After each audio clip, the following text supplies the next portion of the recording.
Day 157 of reading through the Bible in 1 year. Today, Hosea chapters 4 through 6, Psalm 58, and the Gospel of Matthew, the 17th chapter. English Standard Version, Day 157, reading through the Bible in 1 year, Hosea chapter 4. Hear the word of the Lord, O children of Israel, for the Lord has a controversy with the inhabitants of the land. There is no faithfulness or steadfast love, and no knowledge of God in the land. There is swearing, lying, murder, stealing, and committing adultery. They break all bonds, and bloodshed follows bloodshed. Therefore the land mourns, and all who dwell in it languish. And also the beasts of the field and the birds of the heaven, and even the fish of the sea are taken away. Yet let no one contend, and let none accuse. For with you is my contention, O priest. You shall stumble by day, the prophet also shall stumble with you by night, and I will destroy your mother. My people are destroyed for lack of knowledge, because you have rejected knowledge. I reject you from being a priest to me, and since you have forgotten the law of your God, I will also forget your children. The more they increased, the more they sinned against me. I will change their glory into shame. They feed on the sin of my people. They are greedy for their iniquity, and it shall be like people, like priests. I will punish them for their ways, and repay them for their deeds. They shall eat, but not be satisfied. They shall play the whore, but not multiply, because they have forsaken the Lord, to cherish whoredom, wine, and new wine, which take away the understanding. My people inquire of a piece of wood, and the walking staff gives them oracles. For a spirit of whoredom has led them astray, and they have left their God to play the whore. They sacrifice on the tops of the mountains, and burn offerings on the hills under oak, poplar, and terebinth, because their shade is good. Therefore your daughters play the whore, and your brides commit adultery. I will not punish your daughters when they play the whore, nor your brides when they commit adultery. For the men themselves go aside with prostitutes, and sacrifice with cult prostitutes. And a people without understanding shall come to ruin. Though you play the whore, O Israel, let not Judah become guilty. Enter not into Gilgal, nor go up to Bethaven, and swear not, as the Lord lives. Like a stubborn heifer, Israel is stubborn. Can the Lord now feed them like a lamb in a broad pasture? Ephraim is joined to idols. Leave him alone. When their drink is gone, they give themselves to whoring. Their rulers dearly love shame. A wind has wrapped them in its wings, and they shall be ashamed because of their sacrifices. Chapter 5. Hear this, O priest. Pay attention, O house of Israel. Give ear, O house of the king, for the judgment is for you. For you have been a snare at Mizpah, and a net spread upon Tabor. And the revolters have gone deep into slaughter, but I will discipline all of them. I know Ephraim, and Israel is not hidden from me. For now, O Ephraim, you have played the whore. Israel is defiled. Their deeds do not permit them to return to their God. For the spirit of whoredom is within them, and they know not the Lord. The pride of Israel testifies to his face. Israel and Ephraim shall stumble in his guilt. Judah shall also stumble with them. With their flocks and herds they shall go to seek the Lord. But they will not find him. He has withdrawn from them. They have dealt faithlessly with the Lord, for they have borne alien children. Now the new moon shall devour them with their fields. Blow the horn in Gibeah, the trumpet in Ramah. Sound the alarm at Bethaven.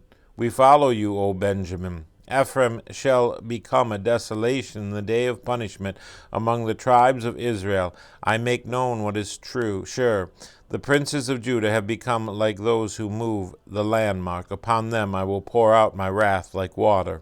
Ephraim is oppressed, crushed in judgment, because he was determined to go after filth. But I am like a moth to Ephraim, and like dry rot to the house of Judah. When Ephraim saw his sickness and Judah his wound, then Ephraim went to Asherah and sent to the great king. But he is not able to cure you or heal your wound. For I will be like a lion to Ephraim, and like a young lion to the house of Judah. I, even I, will tear and go away. I will carry off, and no one shall rescue. I will return again to my place until they acknowledge their guilt and seek my face, and in their distress earnestly seek me. Chapter 6.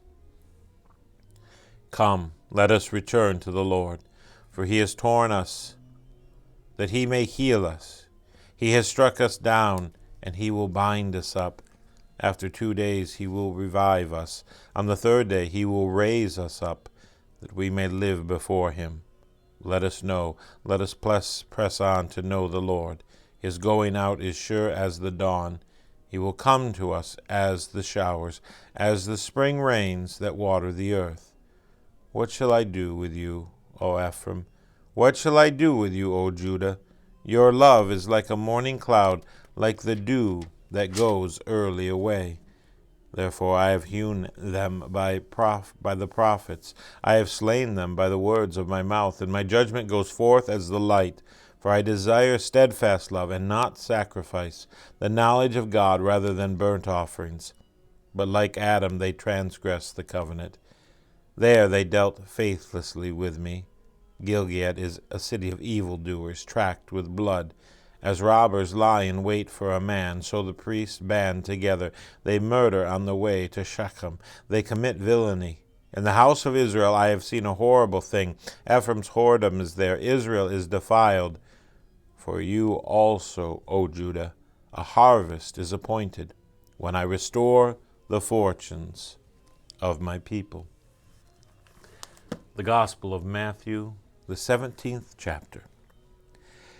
And after 6 days, Jesus took with him Peter and James and John his brother, and led them up a high mountain by themselves, and he was transfigured before them, and his face shone like the sun, and his clothes became as white as light.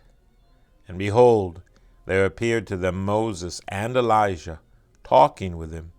And Peter said to Jesus, Lord, it is good that we are here. If you wish, I will make 3 tents here, one for you, and one for Moses, and one for Elijah. He was still speaking when, behold, a bright cloud overshadowed them, and a voice from the cloud said, This is my beloved Son, with whom I am well pleased.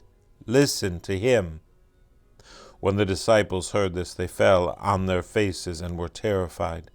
But Jesus came and touched them, saying, Rise and have no fear. And when they lifted up their eyes, they saw no one, but Jesus only.